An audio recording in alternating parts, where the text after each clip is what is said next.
कैसे हैं आप सब? आज हम लोग डिस्कस करेंगे यूपी टेट, रीट, चाहे आप जो भी टीचिंग लेवल की प्रिपरेशन कर रहे हो, जिसमें से सबसे मोस्ट इम्पोर्टेंट पार्ट आती है बाल विकास एवं शिक्षण, जिसको हम सीडीपी चाइल्ड साइकोलॉजी के नाम से जानते हैं। आज हम उसकी टेस्ट सीरीज़ 18 करेंगे। इससे पहले हमने 17 वीडियो आपके लिए अपलोड कर दिए, जाके चैनल के प्लेलिस्ट में देखिए या फिर वीडियो के डिस्क्रिप्शन में आपको लिंक दे दूँगा। मोस्ट इम्पोर्टेंट पार्ट होते हैं जो सीडीपी के, उनके इम्पोर्टेंट क्वेश्चन हम यहाँ पर आपको लेके आए हैं। जो सारे क्वेश्चन प्रीवियस ईयर के किसी न किसी एग्ज़ाम में पूछे गए हैं, जैसे कि Punjab TET, Uttarakhand TET, Haryana TET, Bihar TET, UP TET, REET, सभी एग्ज़ामों में सी टेट। आप जिस भी प्रिपरेशन कर रहे हैं, जो भी टीचिंग एग्ज़ाम की, सभी के लिए मोस्ट इम्पोर्टेंट है। पेपर फर्स्ट, पेपर सेकंड दोनों के लिए है। अगर इनमें से अगर आउट ऑफ 10 में से अगर आप 9 8 कर लेते हैं, तो आपके 130 प्लस आने की गारंटी यहाँ पे ली जाती है। क्योंकि हमने आपको क्वेश्चन के वो मोस्ट इम्पोर्टेंट क्वेश्चन सेलेक्ट करके लाए हैं, जो प्रीवियस ईयर के क्वेश्चन भी हैं, आने वाले क्वेश्चन एग्ज़ामों में पूछे जाएँगे। तो चलिए, स्कूल टीचर अकेडमी चैनल को सब्सक्राइब करके बेल आइकन को प्रेस कर लीजिए। वीडियो को लाइक एंड शेयर ज़रूर कीजिएगा। कंप्लीट नोट्स लेने के लिए, जो भी आप टीचिंग एग्ज़ाम की प्रिपरेशन कर रहे हैं, उसकी कंप्लीट नोट्स लेने के लिए 7634993536 नंबर पर व्हाट्सएप करके आप नोट्स ले सकते हैं। क्योंकि अगर आप नोट्स लेते हैं तो यहाँ पर आपकी प्रिपरेशन बहुत अच्छी हो जाती है। आपको बुक खरीदने की झंझट से मुक्ति मिल जाती है, क्योंकि बुक में बहुत सारे ब्रॉड टॉपिक होते हैं, लंबे-लंबे कंटेंट होते हैं, जो कहीं न कहीं समझने में दिक्कत भी होती है, उसकी लैंग्वेज की इश्यू होती है। यहाँ पर आपको कुछ ऐसे इश्यू नहीं देखने के लिए मिलेगी। तो चलिए, आज का पहला क्वेश्चन देखते हैं। पहला क्वेश्चन करेंगे। क्वेश्चन नंबर 1 है, निबंधनात्मक प्रश्नों के लिए निम्नलिखित में से कौन सबसे अच्छा विकल्प है? निबंधनात्मक प्रश्न के लिए सबसे अच्छा ऑप्शन कौन है? ठीक है, सबसे अच्छा विकल्प कौन है? यहाँ पर देखेंगे। ऑप्शन नंबर ए है, न्यूटन के गति के तीनों नियम की व्याख्या करें। Option A. ऑप्शन बी देखेंगे। ऑप्शन बी है, न्यूटन के गति के नियम की चर्चा करेंगे। ऑप्शन सी, न्यूटन के गति के नियम क्या है? ऑप्शन डी, न्यूटन के गति के नियम पर एक लेख लिखें। ये question Punjab TET paper second class 6 to 8 2011 में पूछा गया है। हमने आपको पहले भी कहा, हम जो भी क्वेश्चन आपके लिए लेके आए हैं, वो किसी न किसी टीचिंग एग्जाम में पूछे गए हैं, और सभी क्वेश्चन प्रीवियस ईयर के इंक्लूड किए गए हैं इसमें, ताकि आपको आपकी जो प्रिपरेशन हो बेहतर से बेहतर हो सके, आप अच्छा रैंक ला सके, यही हमारी कामना है। तो ऐसे ही क्वेश्चन को आप करते रहिए, तभी आपको अपने कितने आप मतलब कहते हैं ना, कितने पानी में आपकी कितनी प्रिपरेशन है, कितनी बेस्ट आपके एफर्ट हैं, उसको हम यहाँ पे डिटेलिंग में देखें जानेंगे। जैसे जब आप हर वो टेस्ट सीरीज़ के बाद अगर आप कमेंट सेक्शन में हमें बताते हैं, या फिर वीडियो के डिस्क्रिप्शन में, सॉरी, व्हाट्सएप ग्रुप में आप अगर कमेंट करते हैं, तो हम यहाँ पे समझ जाएंगे आपके लिए कि आप कितने बेहतर से बेहतर स्कोर कर पाते हैं। जैसे कि 10 में से 10, 10 में से 8 या 9। अगर यहाँ तक है तो ठीक है, अगर इससे बिलो है तो सर आपको मेहनत करनी पड़ेगी। आपको मेहनत करने के लिए हमारे वीडियो के डिस्क्रिप्शन में सभी प्लेलिस्ट दिया हुआ, वहाँ पर जाइए, वहाँ पे जितने भी लेक्चर वीडियो हमने किए हुए सभी को अटेंड कीजिए। आपकी बेहतर से बेहतर प्रिपरेशन होगी, ऐसा कुछ नहीं है। ये भी उतना ही टॉपिक इम्पोर्टेंट है, जितना हम आपको इतने ही सिलेबस पढ़ा रहे हैं जितने कि इम्पोर्टेंट टॉपिक्स हैं। बस उससे बाहर हम नहीं पढ़ाने की कोशिश करें, ताकि आपके समय और मेहनत दोनों ज़्यादा ना लगे। तो इसका आंसर, राइट आंसर बताइए क्या होगा आपके अनुसार इसका राइट आंसर?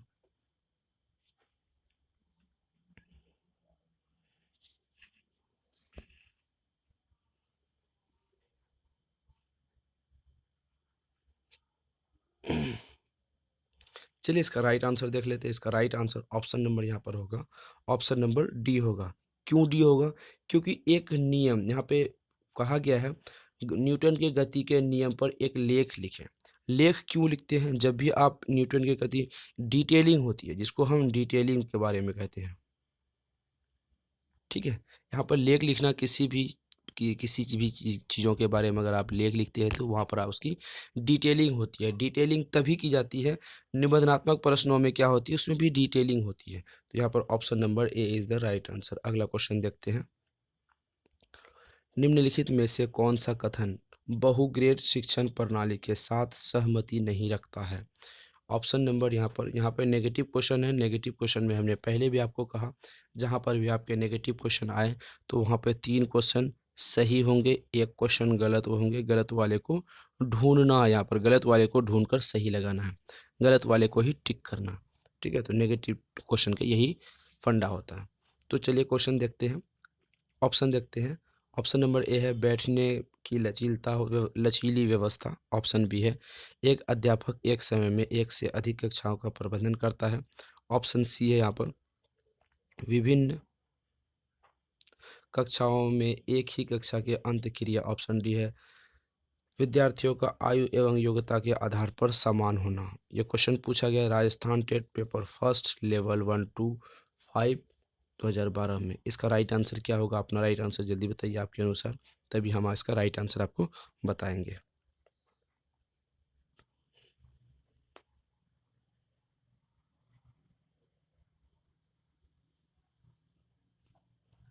चलिए इस क्वेश्चन को एक बार हम लोग डील करते हैं।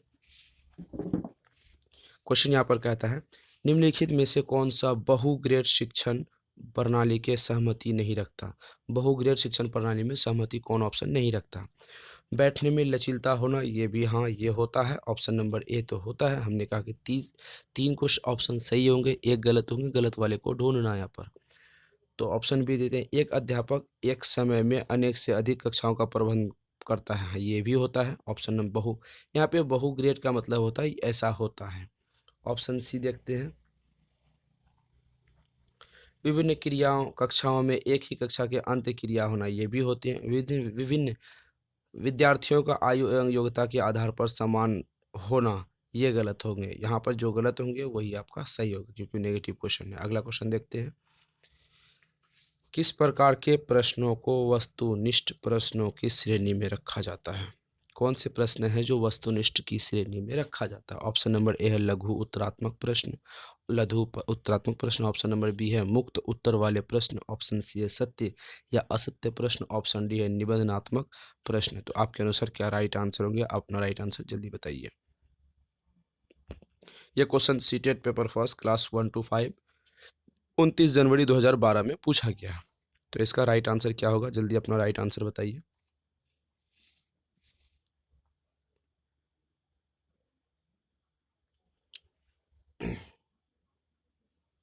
आप हमें बताइए कि 10 में से आपके कितने हो रहे हैं? 10 हो रहे हैं, 9, 8 कितने हो रहे हैं? ये आपकी मिनिमम, मैक्सिमम तो 10 होते हैं, मिनिमम आपकी यहाँ पर 10, 8 आनी चाहिए। Out of 10 out of 8।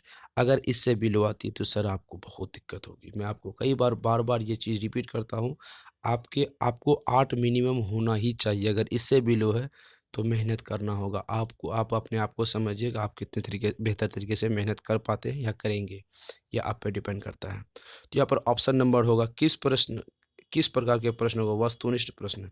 वस्तुनिष्ठ प्रश्नों के लिए सिर्फ एक ही ऑप्शन है यहाँ पर, सत्य और असत्य, बाकी कुछ नहीं। अगला क्वेश्चन देखते हैं परीक्षा में विद्यार्थियों से किस प्रकार के प्रश्न पूछने चाहिए? एग्जाम में बच्चों से कौन से प्रकार के प्रश्न पूछे जाने चाहिए? ऑप्शन ए है केवल वस्तुनिष्ठ। ऑप्शन बी है स्मृति एवं समझ आधारित। ऑप्शन सी है समझ एवं अनुप्रयोग आधारित। ऑप्शन डी है वस्तुनिष्ठ एवं विषयगत। ये क्वेश्चन पूछा गया था यूके टेट, जिसको हम यूके मतलब यूनाइटेड किंगडम की बात नहीं हो रही सर, यहाँ पर उत्तराखंड टेट की बात हो रही है। यूके टेट 2013 क्लास 6 to 8 में पूछा गया था। तो आपके अनुसार क्या होगा इसका राइट आंसर? जल्दी अपना राइट आंसर कमेंट में बताइए।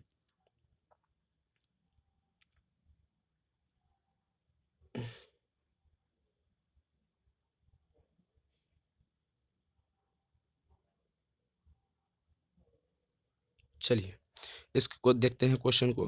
परीक्षा में विद्यार्थियों से किस प्रकार के प्रश्न पूछे जाने चाहिए? केवल यहाँ पर जहाँ पर भी हमने आपको कहा कि जहाँ पर केवल हो तो नेगेटिव टैग वर्ड क्या है? नेगेटिव टैग वर्ड है, ये गलत हो जाएगा। केवल कहीं पर भी सही नहीं हो सकता ऑप्शन में। ऑप्शन ए गलत, काम खत्म। ऑप्शन बी देखते हैं स्मृति एवं समझ के आधार पर। यहाँ पर भी एक चीज़ें आपको देखनी होगी। स्मृति का मतलब होता है याद करना। क्या करना? स्मृति का मतलब होता है याद करना। कोई भी चीज़ आप बच्चे को ना तो रटा सकते हैं ना तो याद करने पर बल दे सकते हैं। ऑप्शन नंबर यहाँ भी गलत है, ऑप्शन नंबर यहाँ भी गलत है।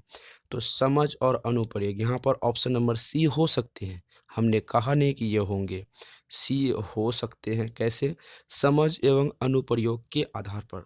सबसे पहली बात आती है यहाँ पर, चलिए अगला देखते हैं पहले। वस्तुनिष्ठ एवं विषय वस्तु, क्या सिर्फ ऑब्जेक्टिव और विषय वस्तु ये भी हो सकते हैं? इन दोनों में बेस्ट कौन है, यहाँ पर आपको चुनना होगा।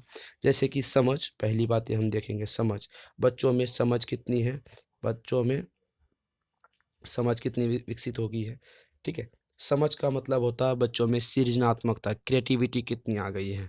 अनुप्रयोग, अनुप्रयोग भी उसी रूप में होती है, तो यहाँ पर ऑप्शन नंबर सी यहाँ पर सही होगा। बी भी नहीं हो, डी नहीं होगा, ए नहीं होगा, बी नहीं होगा, option number C is the right answer. अगला क्वेश्चन देखते हैं।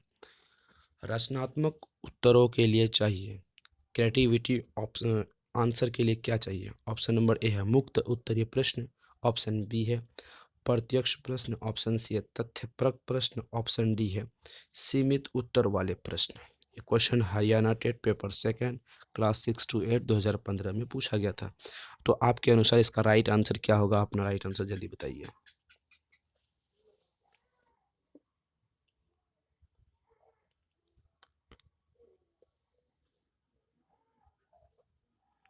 इसका राइट आंसर जल्दी आप कमेंट में बताइए, आपके अनुसार क्या होगा यहाँ पर राइट आंसर।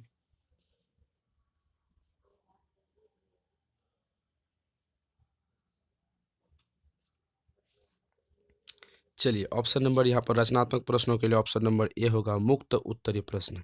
हमने बद अंत वाले, क्लोज एंडेड, मुक्त उत्तर वाले, ओपन एंडेड वाले क्वेश्चन हमने लेक्चर वीडियो में कई बार आपको डिस्कस में बता दिया था। यहाँ पर क्या होगा आपके अनुसार? यहाँ पर मुक्त अंत होगा। मुक्त अंत का मतलब होता है बच्चों में रचनात्मकता आती है। मुक्त अंत उत्तर वाले अंत में अगर आपने लेक्चर वीडियो अटेंड की होगी ये वाली, तो आपको 1 सेकंड, विदिन 1 सेकंड में आप अपना राइट आंसर दे पाएंगे। चलिए option A is the right answer. अगला क्वेश्चन देखते हैं। निम्नलिखित में से कौन सा एक उत्तम परीक्षण की विशेषताओं से भिन्न है? उत्तम परीक्षण की विशेषताओं से भिन्न है। ऑप्शन नंबर ए है विश्वसनीयता, ऑप्शन बी है वैधता, ऑप्शन सी है वस्तुनिष्ठता, ऑप्शन डी है अभिक्षमता। ये UP TET paper first class 6 to 8 और 15 अक्टूबर 2017 में पूछा गया था ये आंसर, ये क्वेश्चन। तो राइट आंसर जल्दी बताइए, आपके अनुसार क्या होगा?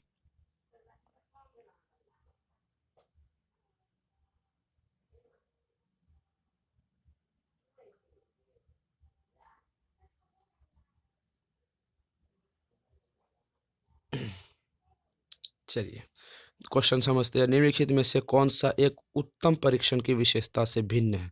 यहाँ पर क्वेश्चन जो है आपको थोड़ा सा अलग पूछा है। भिन्न मतलब अलग है, मतलब यहाँ भी नेगेटिव वाले टाइप के क्वेश्चनों में आएंगे। भिन्न मतलब अलग है, तो कौन है? कौन सा उत्तम, यहाँ पे बेस्ट परीक्षण। विश्वसनीयता, जो भी आप परीक्षण करते हैं विश्वसनीयता बेस्ट होते हैं। वैधता, किसी भी परीक्षण का वैधता, जो उसकी वैलिडिटी है वो भी बेहतर होनी चाहिए। ऑब्जेक्ट, वस्तुनिष्ठता, जिसके एम्स होते हैं, ऑब्जेक्ट्स होते हैं, वो भी होनी चाहिए। तो यहाँ पर भिन्न पूछा है, तो एक होंगे, दो होंगे, तीसरा होंगे, ए बी सी तीनों होंगे। तो ऑप्शन नंबर यहाँ पर ये नहीं होंगे, ये भिन्न है। तो जो भिन्न है तो वही तो राइट आंसर होंगे। ऑप्शन नंबर क्या होंगे? यहाँ पे ध्यान समझने वाली बात है। उत्तम परीक्षण, उत्तम परीक्षण में ये आते हैं, ये आते हैं, ये आते हैं, पर ये बिल्कुल भी नहीं आते। भिन्न पूछा तो भिन्न मतलब ऑप्शन नंबर डी यहाँ पर राइट होगा। कंफ्यूज करने वाले क्वेश्चन है। अगला क्वेश्चन देखते हैं। निम्नलिखित में से किसमें बुद्धि परीक्षण का उपयोग नहीं होता? यहाँ पर भी नेगेटिव है। यहाँ पर भी 3 ऑप्शन सही होंगे, एक गलत होंगे। गलत वाले को ढूंढना है। छात्रवृत्ति के लिए छात्रों का चयन, ऑप्शन बी है शिक्षक के मार्ग प्रदर्शन पर मूल्यांकन, ऑप्शन सी है एक छात्र की ग्रेडिंग, ऑप्शन डी है एक छात्र की सफलता का पूर्वानुमान करना। ये क्वेश्चन आपके कब पूछा गया था? एम एस टेट 22 फरवरी 2019 शिफ्ट 1 में पूछा गया था। आपका राइट आंसर क्या होगा? जल्दी अपना राइट आंसर बताइएगा, आपके अनुसार क्या राइट आंसर होगा?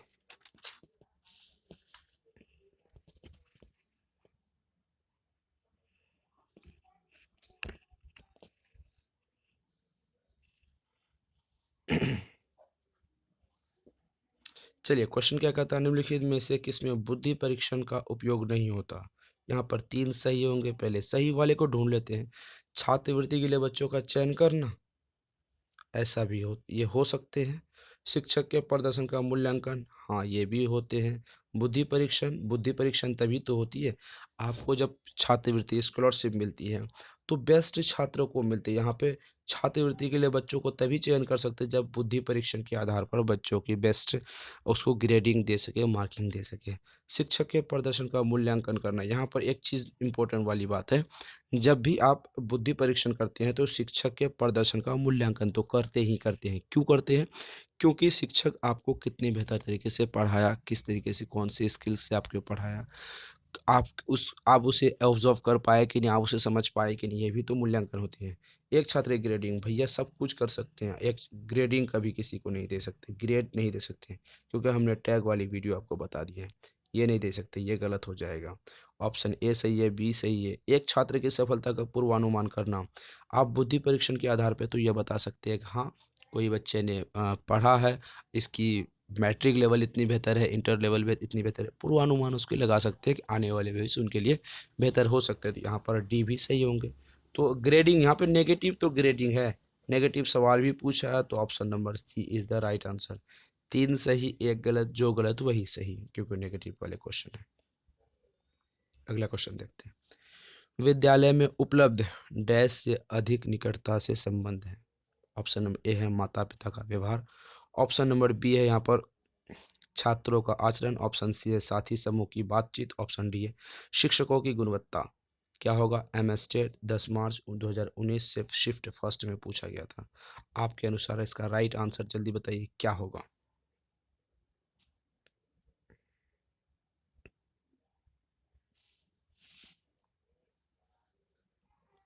क्वेश्चन को डिटेल करते हैं, पहले डिटेलिंग से पढ़ते हैं। पहले क्वेश्चन क्या कहता है एक बार देख लेते हैं।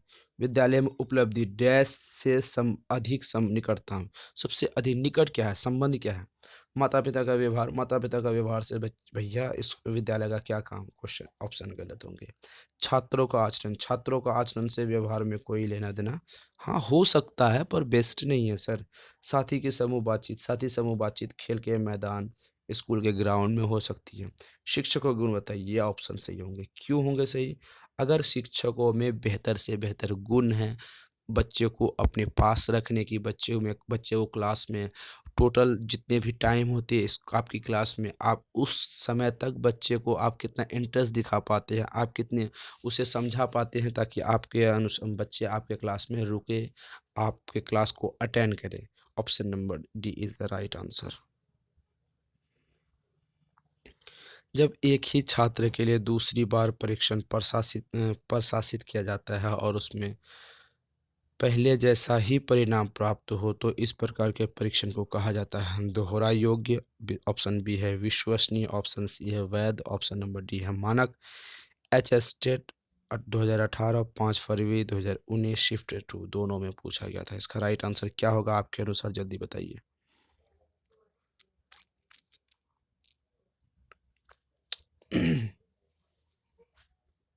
चलिए क्वेश्चन को हम लोग डील करते हैं। क्वेश्चन को डील करेंगे, उसके बाद यहाँ पे सबसे पहले क्वेश्चन को समझते हैं।